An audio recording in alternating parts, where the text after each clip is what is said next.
Thank you for your coming back. Following are some Asia headlines. At least 19 killed in attack on Shiite mosque in Pakistan. Nearly 200 whales stranded in New Zealand, some 25 dead, in local media. At least 19 killed in attack on Shiite mosque in Pakistan.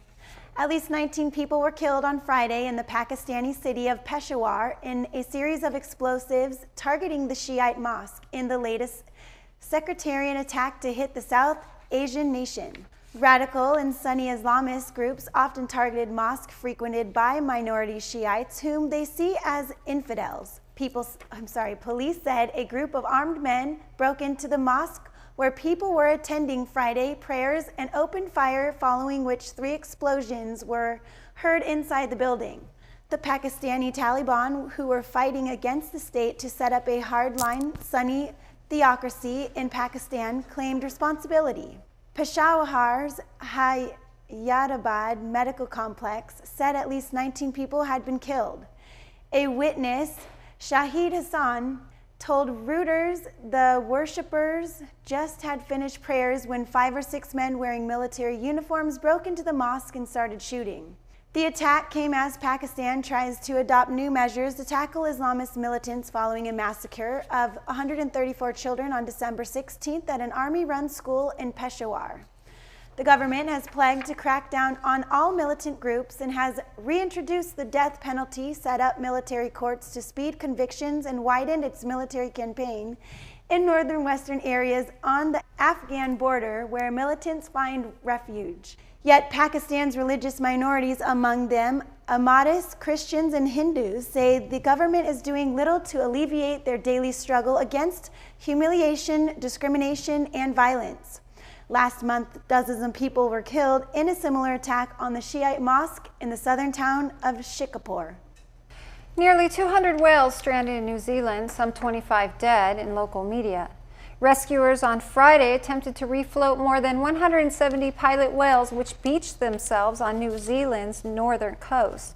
About 25 of the animals died after being stranded on Farewell Spit in Golden Bay, according to Television New Zealand. More were expected to die as night fell and hampered attempts to refloat them. A very large stranding of pilot whales, one of the largest strandings we've had in the last 20 years actually, said Greg Knapp, a ranger with the Department of Conservation. About half seemed to have gone to deeper water, but there were still a good number that they just didn't get enough water under them, said another ranger, Mike Ogle. Rescuers and volunteers will attempt to refloat the remaining whales at first light on Saturday, TV New Zealand News reported.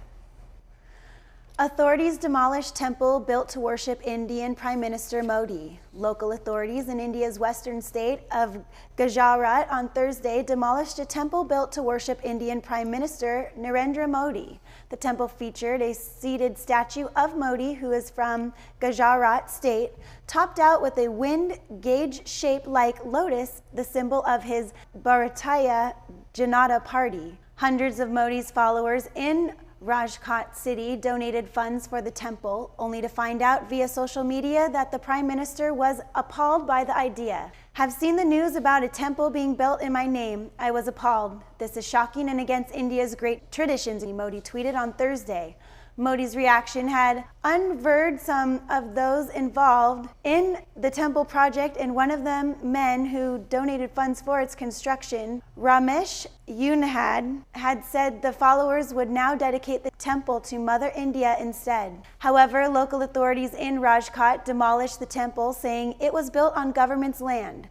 I've only learned from the media that Modi's temple was being built here after getting orders from the collector. We came here and found out that it was on the government's land. Then the person who encroached upon the land himself had asked to do away with the temple, said Pankaj Halve, a revenue collector for Rajkot. Modi, the former chief minister of Gujarat, where the temple is located, swept power last year in the biggest national election victory in 3 decades and has since led his party to string a state of poll wins. But the BJP suffered a dramatic election defeat in the capital this week when it was trunched by the Aam Aadmi Party. Modi was the third child born in a family of humble origins and modest means in a small town in Gujarat called Mehsana. He left home at the early age of 17 to travel across India, soon joined the Hindu nationalist organization RSS, which acted as a link between him and the BJP. Modi then went on to become the chief minister of Gujarat in 2002, and his governance during his tenure of 12 and a half years became a model for other states in the country. Modi took oath as India's 15th prime minister in May last year. Indian economy poised to take off at a much faster pace. Finance Minister. India's economy is poised to take off at a much faster pace. Finance Minister Arun Jaitley told reporters on Thursday, Asia's third largest economy grew an annual 7.5% year-on-year in the quarter through December, higher than 7.3% growth recorded by China in the latest quarter, after its statisticians changed the way they measure it. New Delhi expects the economy to grow an annual 7.4% in the year ending in March, faster than a revised 6.9% a year earlier. India, of course, has had its challenges in last few years, from which we seem to have emerged and now are positioned to take off at a much faster pace. This is in the backdrop of several other parts of the world facing serious challenges, Jaitley said. He was speaking during a joint news conference with U.S. Treasury Secretary Jack Lew in the capital of New Delhi. Lew said trade between the two nations is climbing toward the $100 billion a year mark and that the untapped potential is enormous. The issues that I have referenced already show the kinds of progress that can be made by rebalancing priorities, by making sensible changes, free up resources so that you can have a fewer subsidies to distort the economy, more investment, and things like infrastructure that can help build the economic and a fiscal path that makes sense. So I'm not going to prejudge the budget that the minister is working on, but I think the reform issues that we talked about are things ultimately that manifest themselves over the years in budget policies, Lew said. Lew, who is on a 2-day visit to India, met Indian business leaders in Mumbai on Wednesday at the Confederation of Indian Industry and U.S.-India Business Council Roundtable. His trip follows U.S. President Barack Obama's India visit last month. Obama pledged $4 billion in investments and loans to India, seeking to release what he called the untapped potential of a business and strategic partnership between the world's largest democracies. Searchers recover body of last Taiwan plane crash victim. Search teams in Taipei found the body of the last missing victim on Thursday, 9 days after the crash of Trans-Asia Airways flight GE235, local media reported.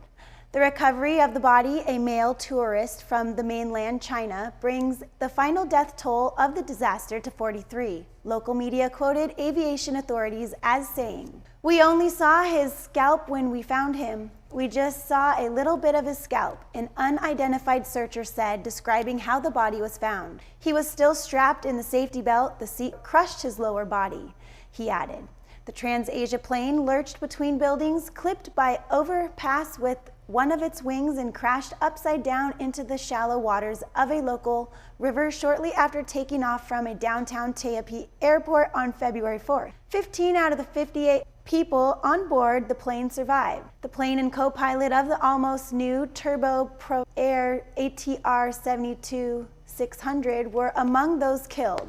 Initial data from the flight recorders indicates the plane lost power in one of its engines just after lifting off, Taiwan's Aviation Safety Council said last week. The crew then shut down the other engine, which was working, and attempted to restart it shortly before the aircraft crashed. This was the second Trans-Asia ATR crash in 7 months and the 5th crash involving the airline since 1995, raising questions about safety standards at Taiwan's third largest carrier. U.S. Deputy Secretary of State meets Japanese Foreign Minister. The United States Deputy Secretary of State Antony Blinken met Japanese Foreign Minister Fumio Kishida on February on the final stop of his Asian trip. Blinken's visit to Japan comes after first traveling to South Korea and China. This year marks 70 years since the end of World War II, and Blinken pointed out the alliance that the two countries have built together, especially in his 70th anniversary year. The alliance sets an incredible, powerful example for the rest of the world of what's possible when two countries work together in common cause. Blinken said he is scheduled to make a speech later on Friday where he will highlight U.S. economic policy in East Asia and the Pacific. The U.S. State Department said in a statement that Blinken is expected to leave Japan on Saturday, February 14th. Tens of thousands depart Shanghai train stations for the Lunar New Year's family reunion. Tens of thousands of people in Shanghai joined the world's largest annual human migration on Friday to make their way home for family reunions to celebrate the Lunar New Year. At Shanghai's main railway station, crowds of people dragging suitcases and bags rush to catch trains that will take them back home for the Chinese New Year, which falls on February 19th this year. Many of China's 1.3 billion work in big cities across the country, hundreds of miles from their hometowns, and the week-long Spring Festival national holiday is the only time in the year that they will see their families. The 40-day travel frenzy surrounding the week-long Lunar New Year holiday began February 4th and will last until March 15th. A total of 2.8 billion trips nationwide are expected during the travel rush, the Ministry of Transport said, stretching railways, roads, and airways to their limits.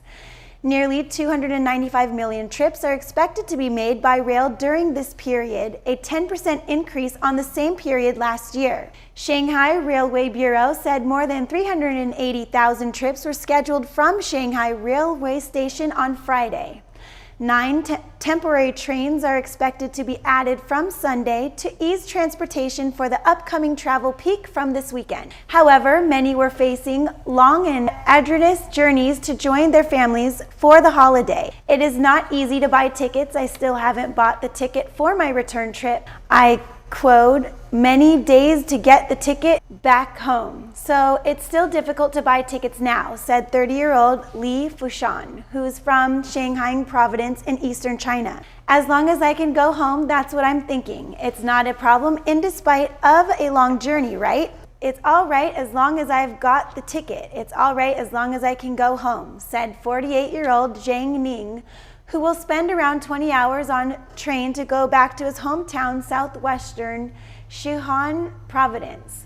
The Transport Ministry says it will increase its passenger transportation capacity by adding more than 476 extra trains before and 550 extra trains after the Lunar New Year. At the same time, China's domestic flights will increase to 20,573 every day from the current 10,237, while international flights will increase by 3,052 daily, according to the Civil Aviation Administration of China. Chinese traditionally get together for a reunion dinner with their loved ones on New Year's Eve and let off fireworks in the streets. Family makes prison visit to jailed Anwar as he starts new incarceration term. Jailed Malaysia opposition leader Anwar Ibrahim is in high spirits, his wife said after the first visit to see her husband on Friday, 4 days after his incarceration. Relatives taking part in the first family visit to Sungai Below prison included his wife and his 2 eldest daughters, Nuruza Anwar and Nurul Naha Anwar Abu. 20 supporters waited outside the prison gates to cheer the family as they made their way out. After a visit lasting about 2 hours, Anwar's wife, Wan Aziz Wan Ismail, said his family, a message to Malaysians was to take action. I am very happy to say that Anwar is in very high spirits, very strong, and I, myself, got encouraged by seeing him and listening to his words. It's a non-contract visit, a fence visit, so we had to use intercom, and he told us to stay strong, go ahead, and do not ever waver in our quest for a better Malaysia, for justice, and to carry on, not only for his case, but for all Malaysians, she said. We maintain that he is a political prisoner. Amnesty International has declared him to be a prisoner of conscience, so certainly our main concern is his health and well-being, what he said to all the supporters, especially to all who came here. He stated that he is in high spirits, in good health, and the only way to change is to actually ask all Malaysians to speak up and take action, added Anwar's eldest daughter, Nuruzal Anwar, who is also a member of parliament. The country's highest court rejected on Tuesday an appeal by Anwar against a sodomy conviction, sending back to jail for 5 years the politician who possesses the greatest threat to long-ruling coalition. A court found the 67-year-old former deputy prime minister guilty in March last year of sodomizing a former political aide. The conviction disqualifies him from political office and contesting the next election that must be held by 2018. The UN Human Rights Office, the United States, and Australia said they were disappointed by the ruling, and Amnesty International said it would have a chilling effect on freedom of expression. Anwar, the ruling's party rising star in the mid-1990s before he fell out with then Prime Minister Mahathir Mohamad, denied the charge that led to his second conviction for sodomy, which he says was a fabrication aimed at ending his political career. Prime Minister Najib Razak's government has rejected any suggestion of interference in the case. We will be right back after the commercial.